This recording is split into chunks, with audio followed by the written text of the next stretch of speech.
a chapel before, or all sorts of beautiful spaces. I'll go in for half an hour early and set up, because restorative yoga needs a lot of props, so there'll be bolsters and blankets and blocks. So I'll make sure that's all sorted, and I usually like to teach the class by candlelight to make it more relaxing, so I'll light the candles and make sure it's the right atmosphere, really nice and calming. My classes are usually about an hour long, so it'll be quite a quiet class.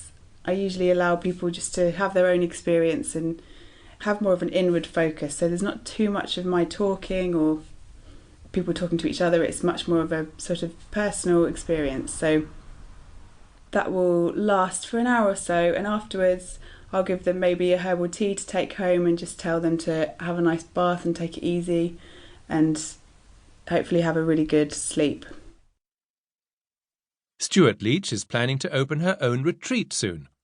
A retreat is a period of time when a person goes to a quiet place for prayer and thought. The word retreat can also be used to describe an organised event at which people can do this. Listen now as Stuart Leach talks about how she got the idea for the retreat. My boyfriend and I are going to set up a retreat in the southwest of the UK. This all started a couple of years ago when we went on holiday to Dorset, and we were staying in these beautiful log cabins, very rustic and off-grid, so there's no TV or anything, and we just had such a lovely experience there. So we'd get up and watch sunrise, and also just in the evening sit out on the beautiful deck that they had and go and walk around barefoot and just have this lovely, very natural experience of being in the countryside. And I think from that moment I thought that I would really like to be able to wake up in the morning and see the sunrise and just have a deeper connection with nature, which I think sometimes you can miss out on in the city. So the retreat itself is going to be made up of a few differently designed log cabins, and they'll be open for people to come and stay in on holiday or just for the weekend, but also open to groups who want to do their own retreats there. People maybe might want to do singing retreats or writing retreats, and obviously I'd love to do some yoga retreats there too.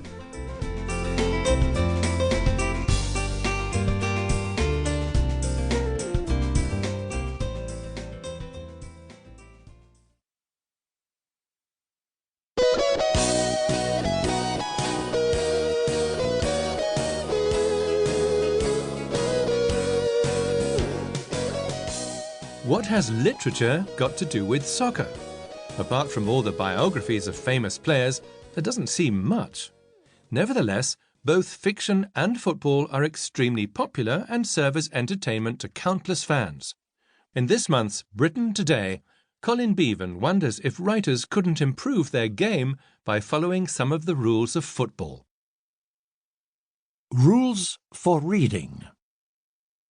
Where would English football be without players whose names sound like mineral water? Uberkinger, Perrier, Volvic, Apollinaris. I'm sure they all played for Chelsea last season. Managers are no different. The current manager of our team here in Southampton really is called Pellegrino. Are we talking about football or a drinks menu? I hope the word current is still accurate. Managers so often lose their jobs. A bottle of non-sparkling mineral water usually has a label that says still water. What about the manager of a non-sparkling football team? He's lucky if he's still manager. Life is no easier for managers in the US. The sport may be different, but American football is just as unforgiving. There's even a day at the end of the season when clubs like to fire their managers. It's called Black Monday. British clubs are happy to fire their managers on any day of the week. But there is one event that the UK has taken over from the American calendar: Black Friday.